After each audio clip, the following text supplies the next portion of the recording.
estudantes da EJA, tudo bem com vocês? Vamos para mais uma aula de História e de Arte, que estão sempre relacionadas.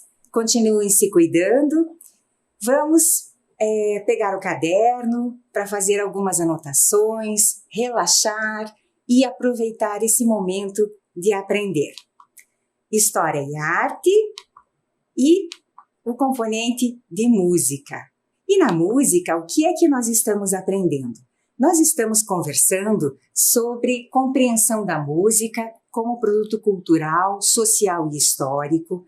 Temos conversado sobre a função social da música, a música como patrimônio cultural, os modos de produção musical em diferentes tempos e contextos, apreciação, execução e crítica musical, história da música em diferentes contextos. Então, vamos lá.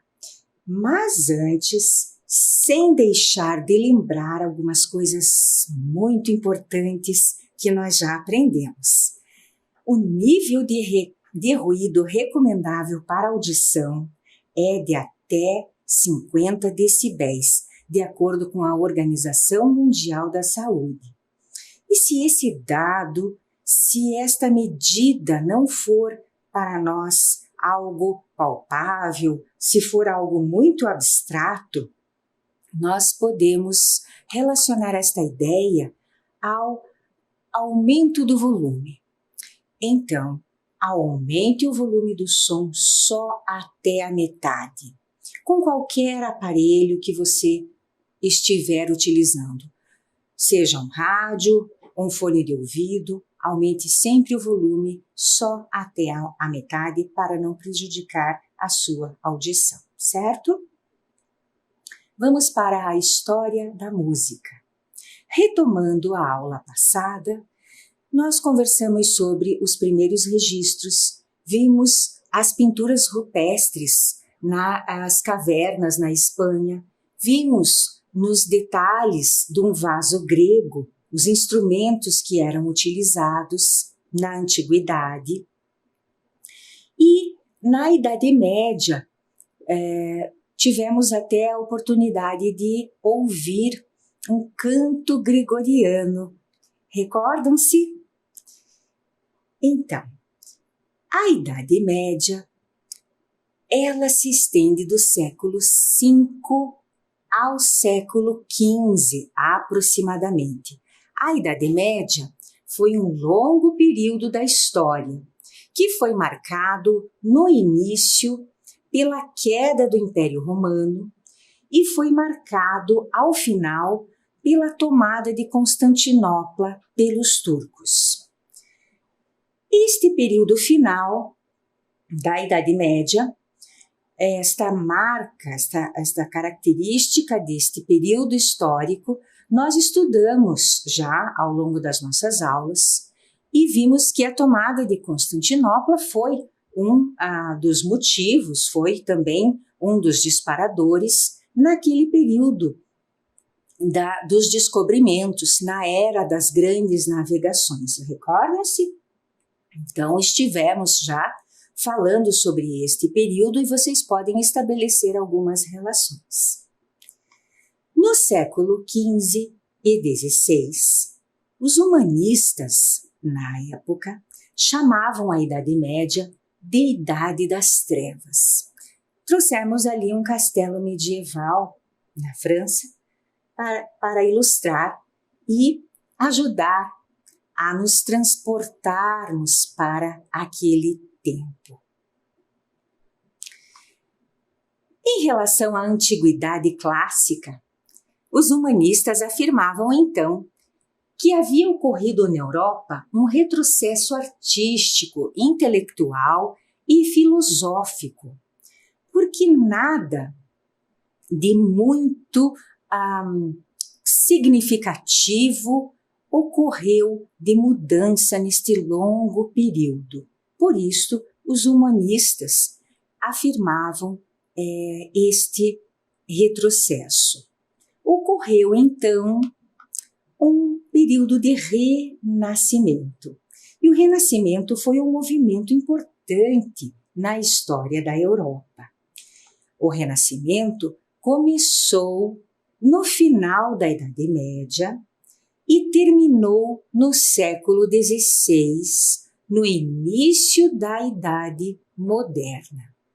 E é neste período de transição que nós vamos estar falando, que nós vamos conversar hoje.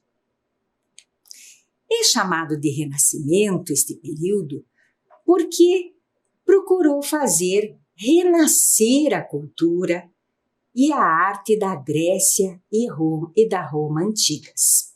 Vejam aqui o grupo de cantores, Luca della Robbia, 1431, 1438 aproximadamente, Museu dell'Opera del Duomo, em Florença, na Itália.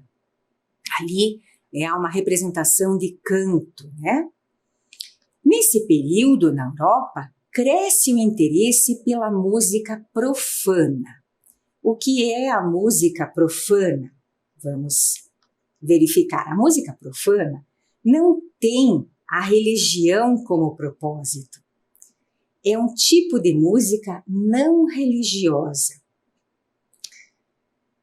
Vejam aqui músicos renascentistas com este instrumento que se chama alaúde.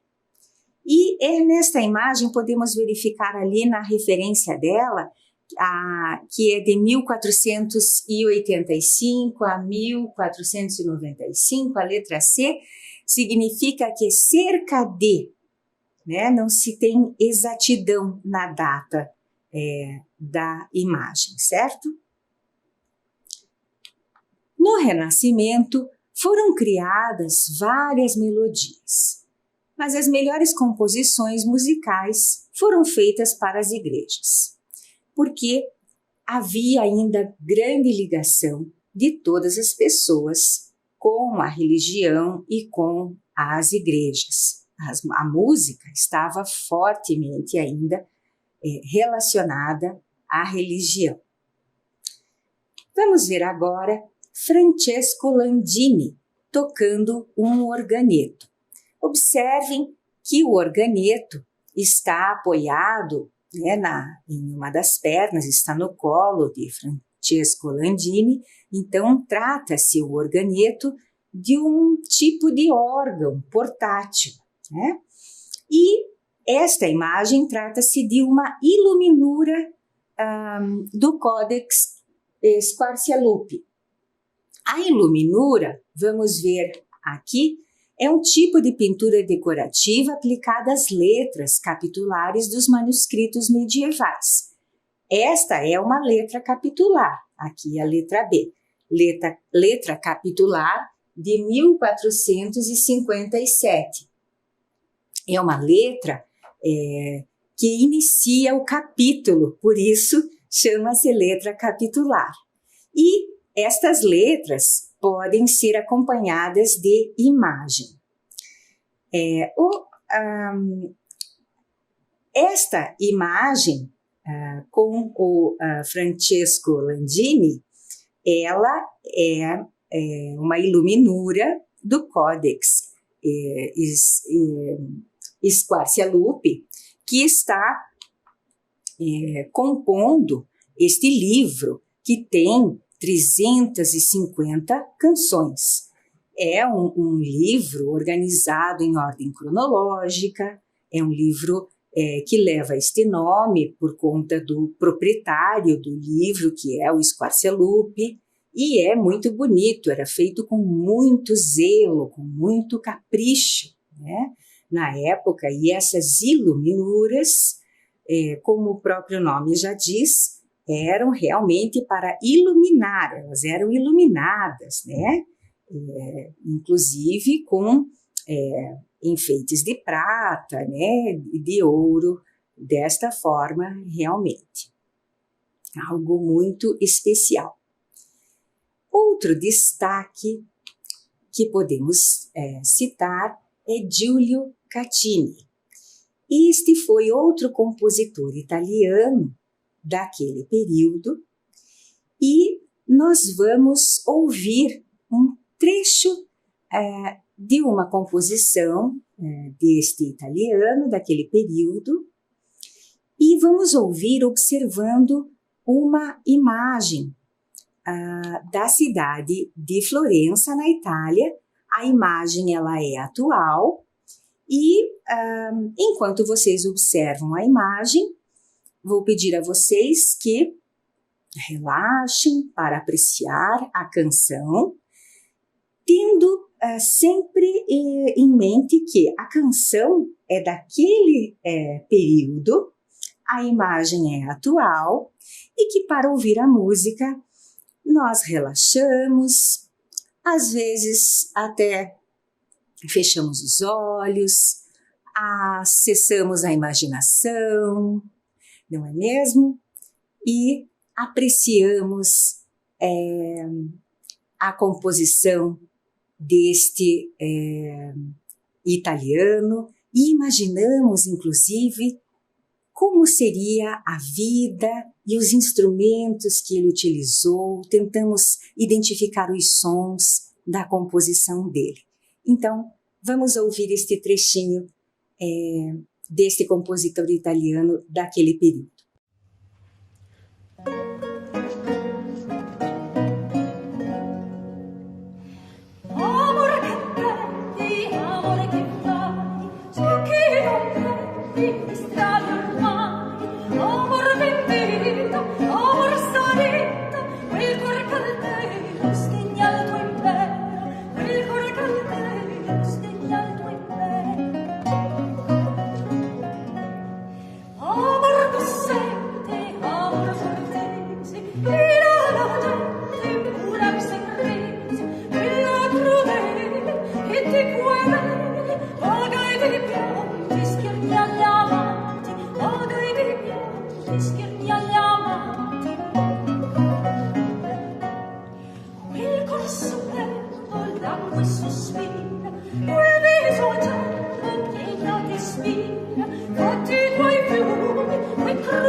Vocês gostaram?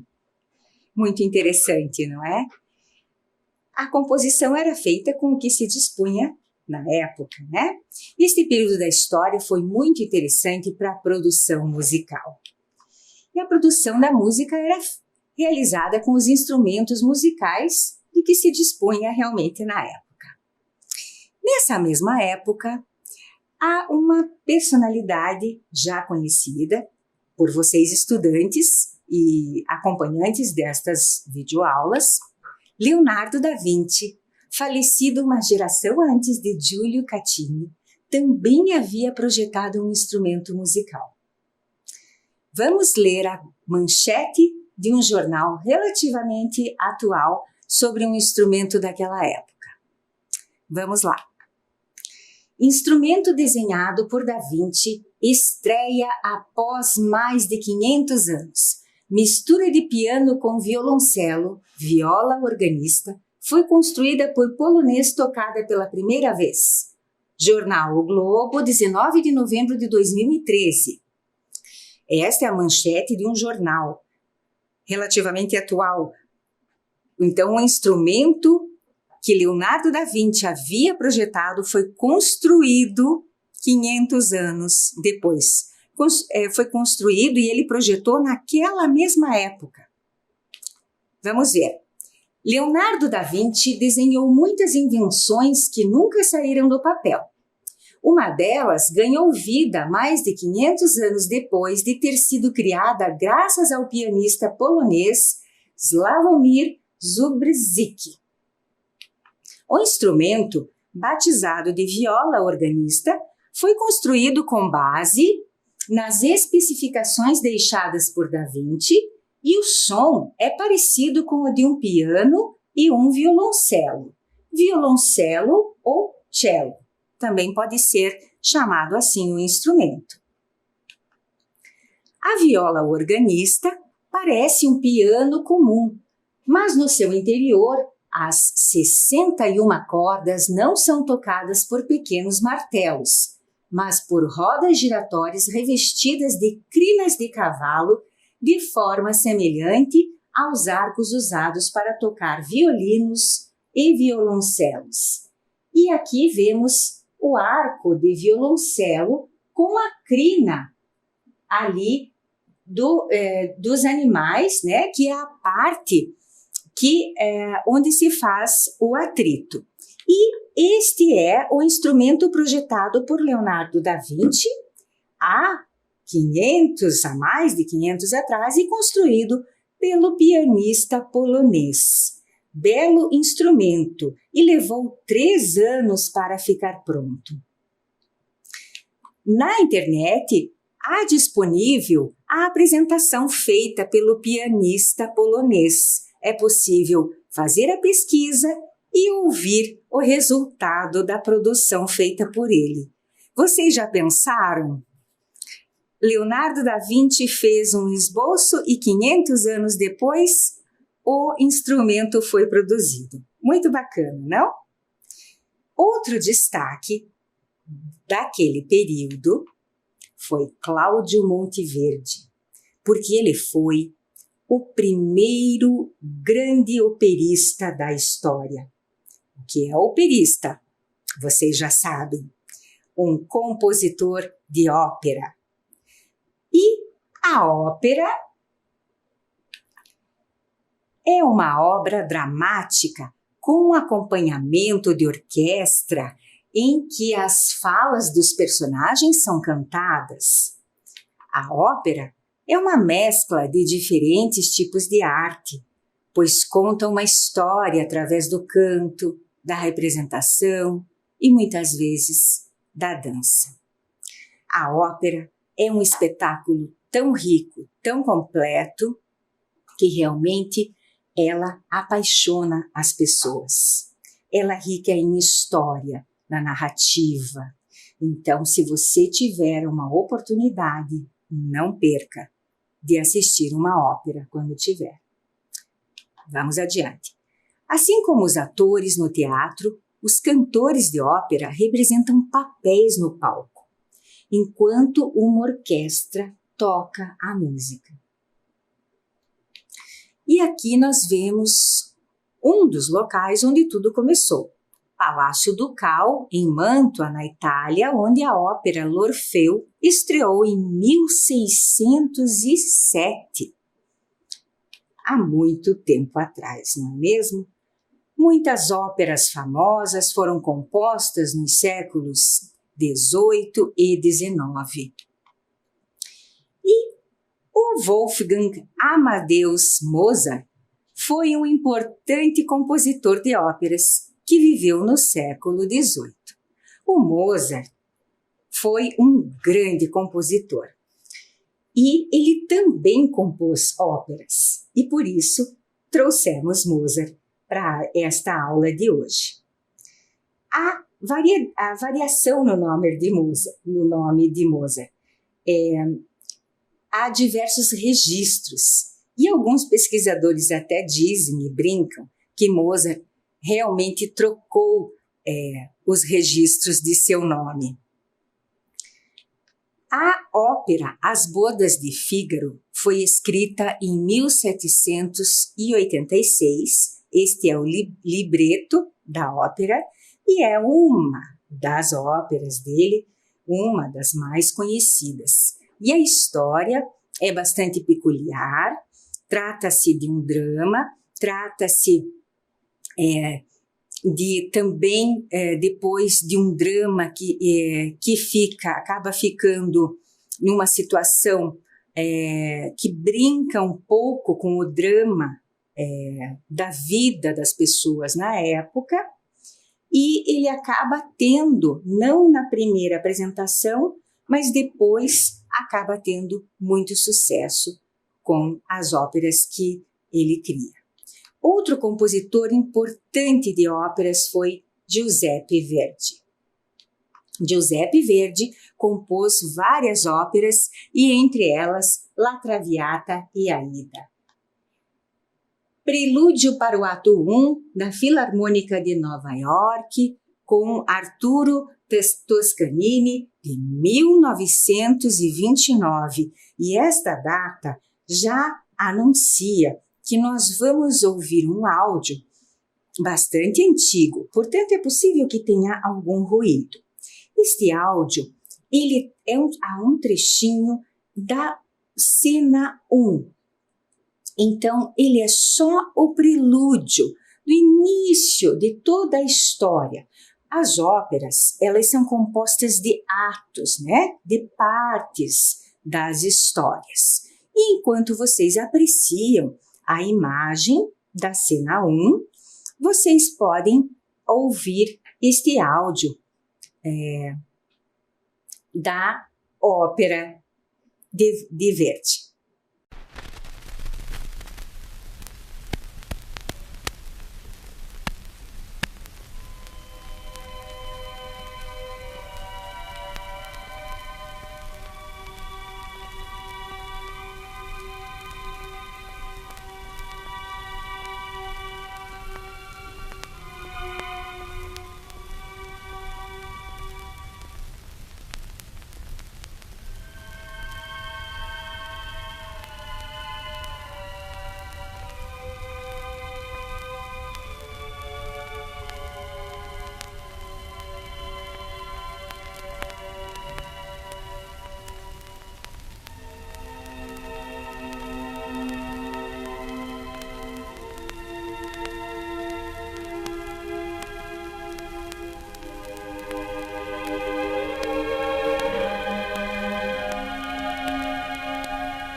Vocês gostaram?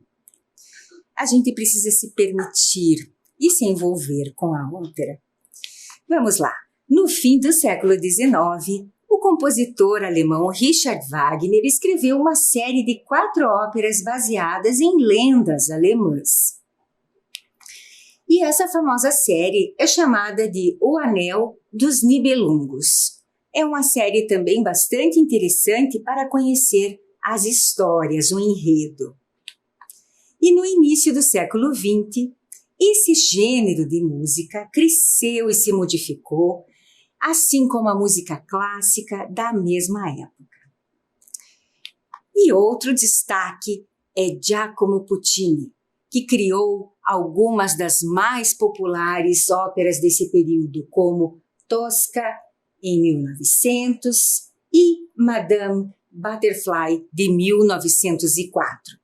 E tanto faz, madame ou madama, certo? Os dois modos estão corretos.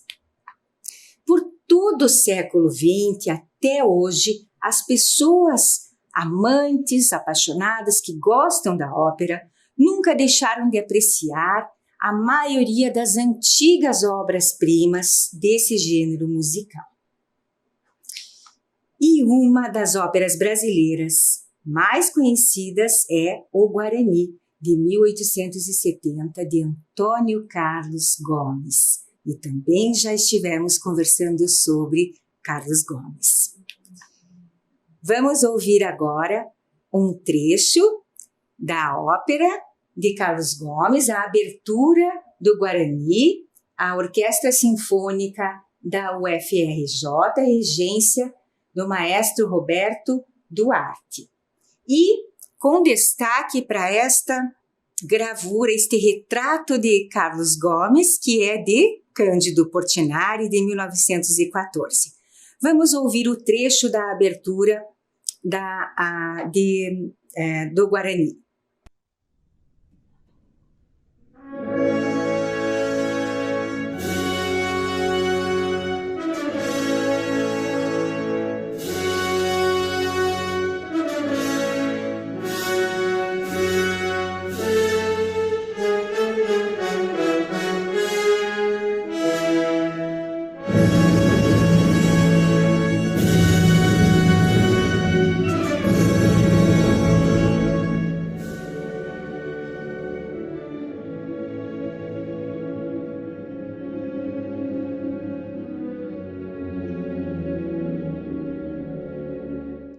Vocês gostaram? Reconheceram? Que obra maravilhosa, não é? Que composição linda! E, Heitor Villa-Lobos e Mozart Camargo Guarnieri também compuseram peças desse gênero musical no século XX. Também são outras pesquisas para fazer desdobramentos. E a soprano Bidu Sayão foi uma das cantoras brasileiras de ópera mais famosas que tivemos também em nosso país. Agora, vamos falar um pouquinho de algumas coisas que estão acontecendo na atualidade sobre ópera no nosso país. Manaus, capital do estado do Amazonas, foi eleita sede da Assembleia Geral da Ópera Latino-Americana em 2021. Latino-Americana, vou logo dizendo, em espanhol, e, portanto, trata-se de uma Assembleia Geral da Ópera Latino-Americana, não se escreve com hífen, certo? Portanto, ela está escrita, grafada desta forma. Portanto, nós vamos ver agora uma reportagem, uma notícia sobre este evento, né, que aguardamos, né, com a expectativa de que movimente, né, e que possa trazer muitos espetáculos para todos.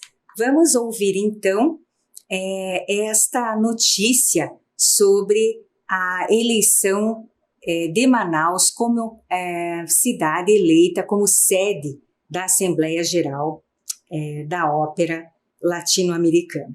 Manaus foi eleita a sede da Assembleia Geral da Ópera Latino-Americana em 2021. É a primeira vez que esse evento acontece no Brasil. E em São Paulo, os gestores culturais de diversos estados se reuniram hoje para discutir os desafios e incentivar a produção de óperas no país. Uma companhia e 3 teatros nacionais passaram a integrar a Ópera Latino-Americana, associação que reúne 12 países na promoção da arte na região.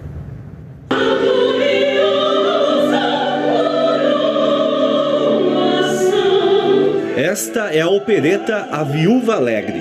A montagem, inédita em português, tem produção e direção de Miguel Falabella. Conta de maneira cômica a história da viúva de um banqueiro que herda uma grande fortuna. Foram 10 apresentações no Teatro Municipal de São Paulo, todas com casa cheia e a preços populares. Os ingressos foram vendidos a R$20. A ópera ainda é um gênero artístico pouco difundido no Brasil. É preciso atrair e formar novas plateias. E essa mudança já começa a acontecer. Hoje, no Teatro Municipal de São Paulo, o encontro reuniu membros da Ópera Latino-América, a OLA, uma associação da qual fazem parte 12 países, incluindo o Brasil. A gente está feliz que pela primeira vez está se efetivando essa rede com essa abertura aqui no Teatro Municipal de São Paulo, e a partir dessa discussão a gente consegue dar uma diretriz comum a todas as cidades envolvidas, o que dá uma expansão maior à atividade operística nos países latino-americanos. A cidade de Manaus foi eleita como sede da Assembleia Geral da Ópera Latino-América em 2021. A cidade realiza um dos eventos mais significativos do gênero no Brasil, o Festival Amazonas de Ópera. Criado em 1997, exibiu mais de 70 espetáculos para um público de 370 mil pessoas. Viram só que boa notícia? E há muita coisa acontecendo no país com relação à ópera. E há muitos compositores, há muitos cantores, há muitos nomes que neste espaço de tempo não foi possível também trazer e fazer a pesquisa. E aqui no estado do Paraná? No estado do Paraná, a ópera tem sido também muito movimentada, né? Há o Festival de Ópera do Paraná desde 2015. E há óperas também, há grandes produções que precisam ser trazidas e estudadas. E aguardamos para os próximos anos, né, próximos festivais de ópera no estado do Paraná também. Vamos realizar algumas atividades de registro agora. Pegue o seu caderno, coloque sempre a data, o nome do nosso componente curricular, que é História e Arte, Música. Agora procurem se recordar do que vocês viram ao longo dessa nossa conversa. Recordem-se do que conversamos desde o início e vamos responder algumas questões. Registrem à vontade no caderno ou registrem de outra forma, com a gravação de áudio no celular, não precisa ser necessariamente da forma escrita. Entretanto, a forma escrita é um bom exercício de produção de texto, certo? A primeira questão, uma questão interessante, é o que é música profana? Registrem esta pergunta no caderno e produzam, a seu modo, uma resposta. E nós voltaremos para fazer uma correção, uma sugestão de complementação de resposta junto com vocês. Até já!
música profana é um tipo de música que não tem como propósito a religião. É uma música não religiosa. Se você respondeu algo neste sentido, respondeu certo. Se quiser complementar a sua resposta, pode copiar, corrigir, acrescentar a sua resposta.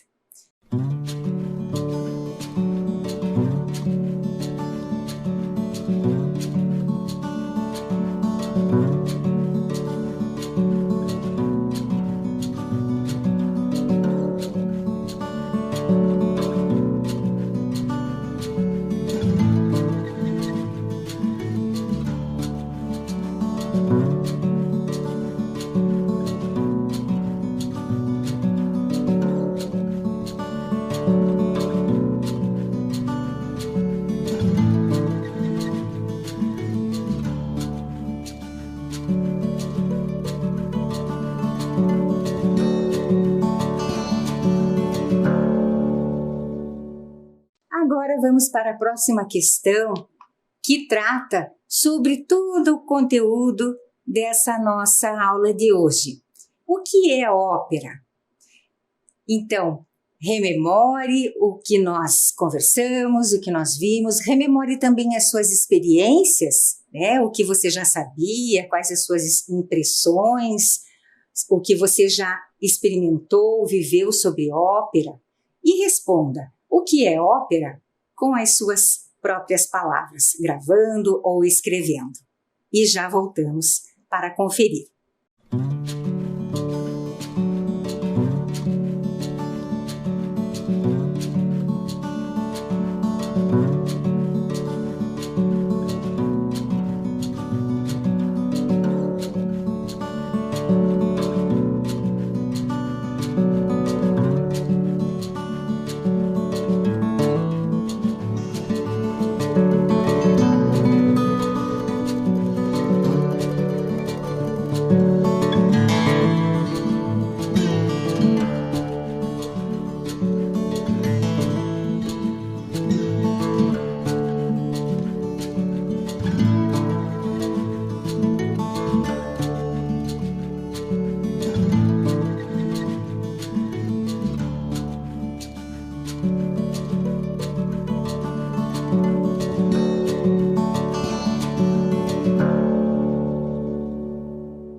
O que é ópera? Ópera é uma obra dramática, com acompanhamento de orquestra, em que as falas dos personagens são cantadas.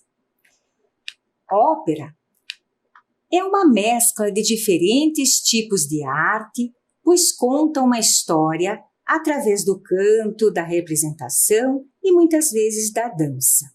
Se você respondeu algo nesse sentido, muito bem. Nós vamos agora permitir que você possa complementar a sua questão com este conteúdo. Então, vamos retornar para esta primeira parte e já voltamos para dar prosseguimento.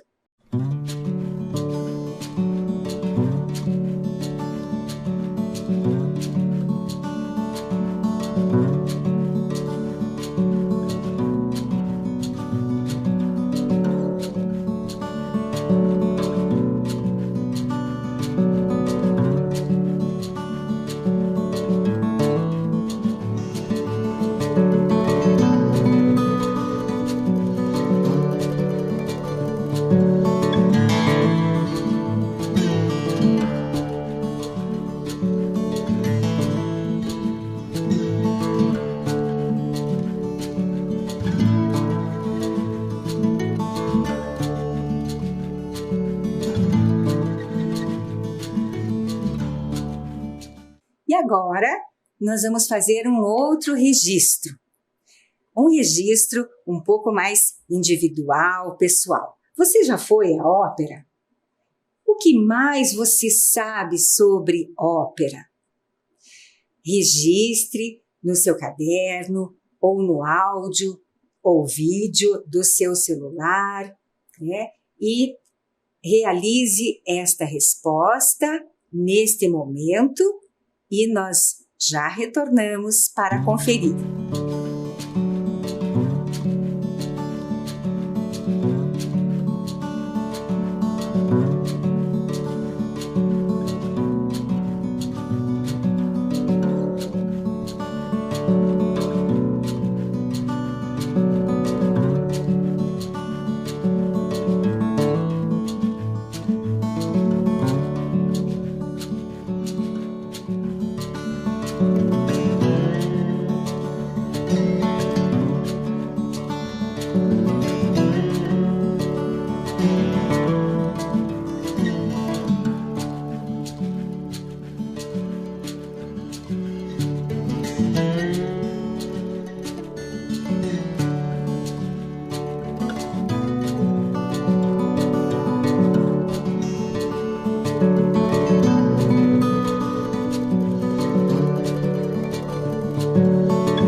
Esta resposta trata-se de uma resposta pessoal, não é? Muitas vezes nós nos recordamos mais de cantores de ópera, né? Do que de compositores. Muitas vezes nos recordamos de nomes, né? E tudo isto será válido para esta última resposta. Muito obrigada pela sua participação e até a próxima aula.